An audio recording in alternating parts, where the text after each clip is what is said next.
All of his co-workers were gone. What could it mean? Stanley decided to go to the meeting room. Perhaps he had simply missed a memo.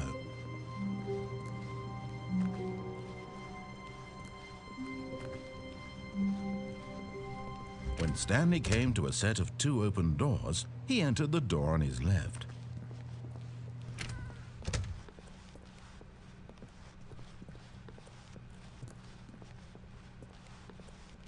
Yet there was not a single person here either.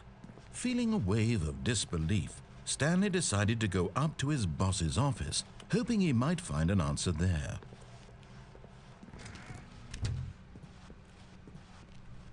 Coming to a staircase, Stanley walked upstairs to his boss's office.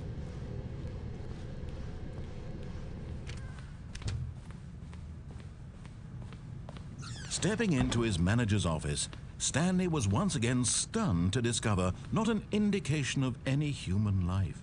What could it mean? Stanley wondered aloud to nobody.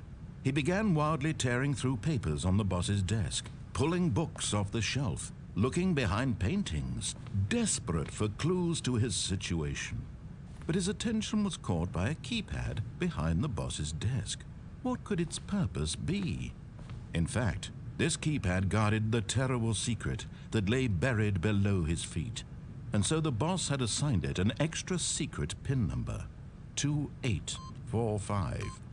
But of course, Stanley couldn't possibly have known this. Yet incredibly, by simply pushing random buttons on the keypad, Stanley happened to input the correct code by sheer luck. Amazing. He stepped into the newly opened passageway.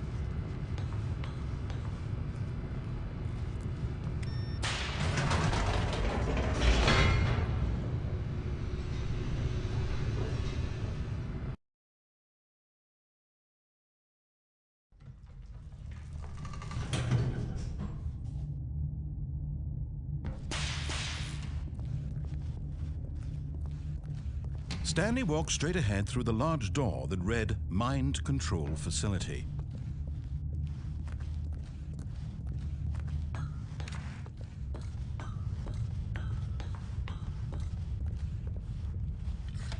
The lights rose on an enormous room packed with television screens. What horrible secret did this place hold? Stanley thought to himself. Did he have the strength to find out?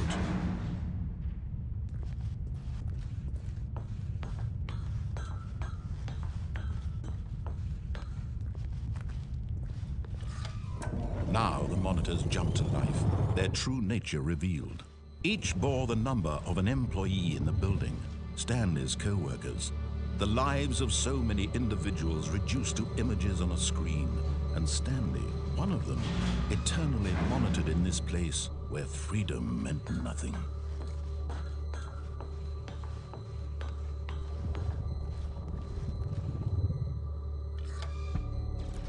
This mind control facility, it was too horrible to believe. It couldn't be true. Had Stanley really been under someone's control all this time? Was this the only reason he was happy with his boring job? That his emotions had been manipulated to accept it blindly? No, he refused to believe it. He couldn't accept it. His own life in someone else's control? Never! It was unthinkable, wasn't it? Was it even possible? Had he truly spent his entire life utterly blind to the world? But here was the proof, the heart of the operation. Controls labeled with emotions, happy or sad or content, walking, eating, working, all of it monitored and commanded from this very place. And as the cold reality of his past began to sink in, Stanley decided that this machinery would never again exert its terrible power over another human life. For he would dismantle the controls once and for all. Oh, Stanley, you didn't just activate the controls, did you? After they kept you enslaved all these years, you go and you try to take control of the machine for yourself. Is that what you wanted? Control? Oh, Stanley, I applaud your effort, I really do. But you need to understand, there's only so much that machine can do. You were supposed to let it go, turn the controls off, and leave.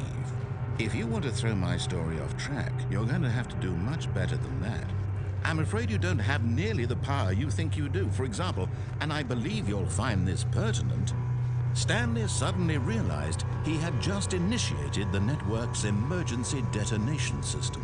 In the event that this machine is activated without proper DNA identification, nuclear detonators are set to explode, eliminating the entire complex.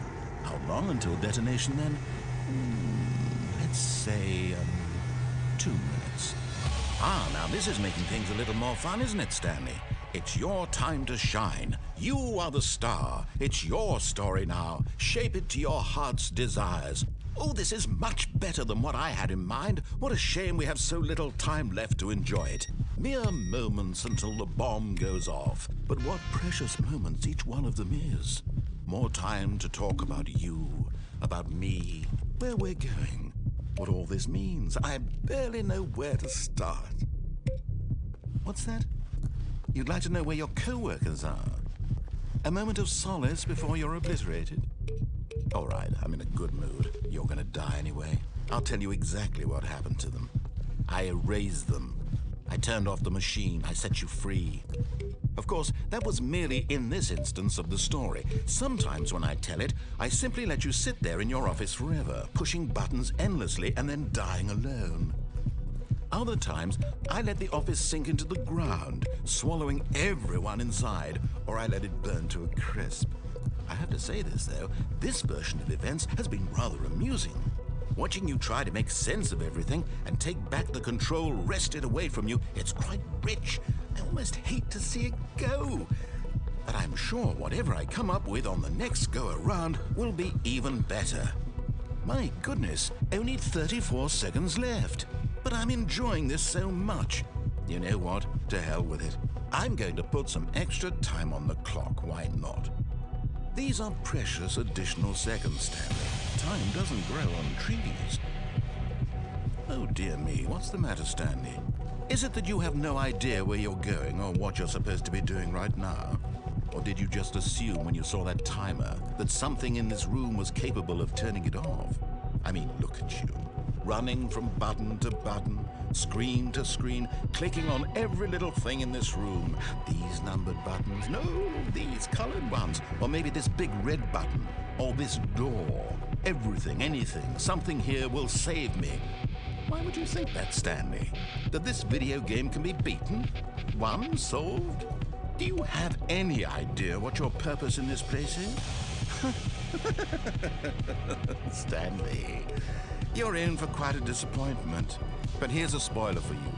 That timer isn't a catalyst to keep the action moving along. It's just seconds ticking away to your death. You're only still playing instead of watching a cutscene because I want to watch you for every moment that you're powerless, to see you made humble. This is not a challenge, it's a tragedy. You wanted to control this world, that's fine. But I'm going to destroy it first, so you can't. Take a look at the clock, Stanley. That's 30 seconds you have left to struggle. 30 seconds until a big boom and then nothing. No ending here, just you being blown to pieces. Will you cling desperately to your frail life, or will you let it go peacefully? Another choice. Make it count, or don't. It's all the same to me, all a part of the joke. And believe me, I will be laughing at every second of your inevitable life from the moment we fade in until the moment I say, happily ever after.